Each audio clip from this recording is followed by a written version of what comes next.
Hello everybody, welcome to my channel English वाला। आज के इस वीडियो के अंदर बच्चों हम फ्यूचर टेंस की बात करेंगे। चलो इस वीडियो के अंदर हम फ्यूचर इंडेफिनिट टेंस के बारे में हम स्टडी करते हैं। बच्चों फ्यूचर सिंपल टेंस की यदि बात करें तो हम इसको ऐसा भी कहते हैं कि फ्यूचर इंडेफिनिट टेंस होता है।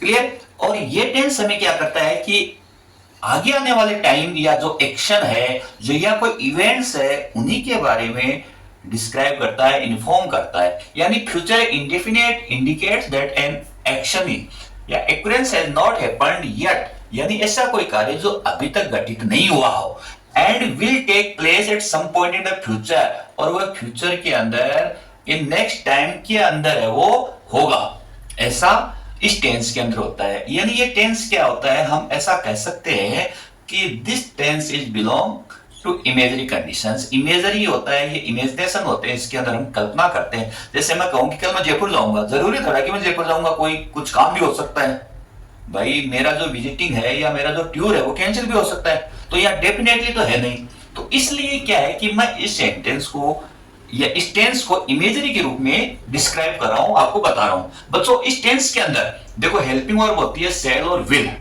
अब यहां यदि मैं इस टेंस को स्टार्ट करने से पहले मैं आपको इन्फॉर्म कर रहा हूं, इनके बारे में थोड़ा सा नॉलेज और दे दूं कि बच्चों इंग्लिश के अंदर 3 पर्सन होते हैं, फर्स्ट पर्सन, सेकंड पर्सन और थर्ड पर्सन। फर्स्ट पर्सन होते हैं आई और वी, सेकंड पर्सन हो गया यू, और थर्ड पर्सन जो बच गए वो उनके साथ। अब यहाँ पे हेल्पिंग वर्ब क्या होती है, विल और सेल होती है।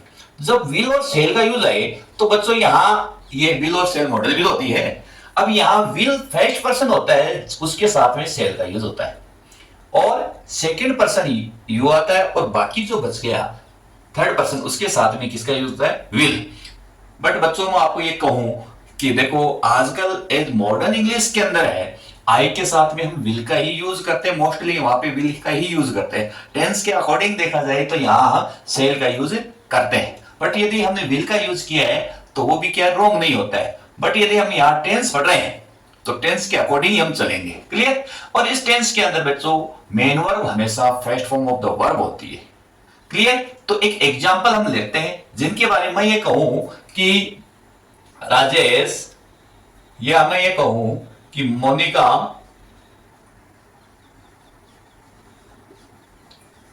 कल जयपुर जाएगी। देखो बच्चों हिंदी टेंस के अंदर, हिंदी टेंस की यदि मैं बात करूं तो हिंदी वाक्यों के अंत में गा गे गी आता है। ये गा गे गी आने का मतलब है वो हमें किसको बता रहा है, फ्यूचर को बता रहा है कि मैं ऐसा करूंगा, मैं खाना खाऊंगा, खाया नहीं है आगे खाऊंगा, मैं पढ़ाऊंगा, पढ़ाने का काम स्टार्ट नहीं किया आगे करूंगा। तो इस टाइप के सेंटेंस होते हैं। मोनिका कल जयपुर जाएगी, अभी गई नहीं है ना, यानी इसके कोई एक्शन है अभी तक घटित नहीं हुआ है, आगे होगा, तो इस कारण से हम इस टेंस को फ्यूचर बोलते हैं। देखो बच्चों मोनिका इसकी ट्रांसलेट करते हैं तो मोनिका, अब मोनिका क्या है, थर्ड पर्सन है, इसलिए किसका यूज करेंगे, विल। और वर्ब क्या है, गो, कहां जाएगा, जयपुर। कब है, जो टाइम एडवर्ब प्लेस एडवर्ब है वो नेक्स्ट होते हैं, आगे लास्ट में लिखते हैं। ठीक है, Monica will go to Jaipur tomorrow. यदि इसको आप नेगेटिव बनाएंगे तो बच्चों helping verb after the helping verb we used not. यदि इंटरोगेटिव बनाएंगे तो जो वर्ब है उसको सब्जेक्ट से पहले लिखेंगे। क्लियर? तो इस टाइप से इस टेंस की स्ट्रक्चर होती है। यहां ये तो हमने थोड़े से हिंदी सेंटेंस के लिए हिंदी ट्रांसलेट कैसे होते हैं उसके बारे में थोड़ी सी इंफॉर्मेशन दी है। अब बच्चों इस टेंस की मैं यदि एडवर्ब्स की बात करूं, देखो एडवर्ब्स यदि फ्यूचर टेंस है तो निश्चित रूप से आपको जो एडवर्ब्स है वो फ्यूचर टाइम को बताने वाली आएगी। जैसे ये मैं कहूंगी टुमारो, टुमारो का मतलब आने वाला कल है। द कमिंग डे, कमिंग का मतलब आने वाला दिन है ना, soon, shortly. The next time, next के साथ में टाइम है, यानी next day, next month, next year, next week, the following day, following month, इस टाइप से। या एट प्रेजेंट टाइम, जैसे मैं ये कहूं कि एट प्रेजेंट टाइम 2025 चल रही है ना, तो उसके जो आगे की जो ईयर्स आए वहां पर भी फ्यूचर्स इंडेफिनिट टेंस का यूज होता है।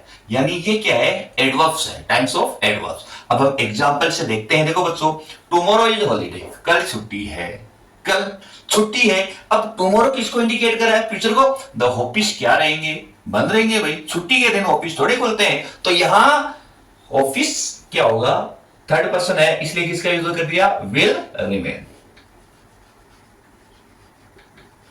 Second, we go to picnic tomorrow. Tomorrow है वो नेक्स्ट डे को बता रहा है, अगले कल, आने वाले कल को, इसलिए क्या हो गया, वी के लिए किसका यूज हो गया, सेल और गो। थर्ड है व्हाट यू नेक्स्ट वीक। ये बच्चों इंटेरोगेटिव सेंटेंस है, ठीक है। टाइम एडवर्ब है, नेक्स्ट वीक वर्ब क्या है, डू।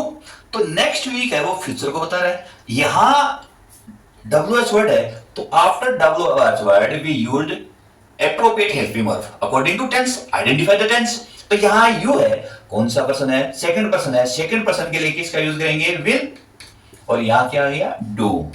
यानी what will you do next week, अगले सप्ताह तुम क्या क्या करोगे, सेंटेंस हो गया। अब यह you know the result next month, या नेक्स्ट मंथ आ गया, किसको बता रहा है, फ्यूचर को।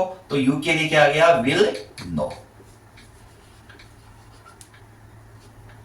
Panchayat build a new building, school building in 2027। यानी पंचायत है 2027 के अंदर एक नई स्कूल बिल्डिंग का निर्माण करेगी, कि नहीं है। तो कब आएगा, 2027 आगे आएगा। और पंचायत के लिए किसका यूज हो गया, will build. The principal not distribute the annual prize tomorrow, है ना।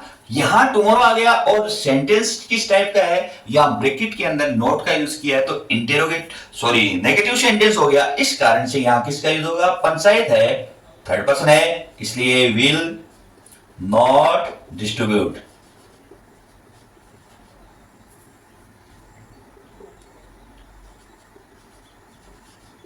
क्लियर। तो इस टाइप से बच्चों ये जो फ्यूचर सिंपल टेंस है कि क्वेश्चंस है वो इसी टाइप से पूछे जाएंगे। इसी टाइप से आपके एग्जाम के अंदर जो क्वेश्चंस की एक्सरसाइज है वो इसी टाइप से आएगी। तो आज के इस वीडियो के अंदर हमने पढ़ा है, हमने स्टडी किया है फ्यूचर सिंपल टेंस।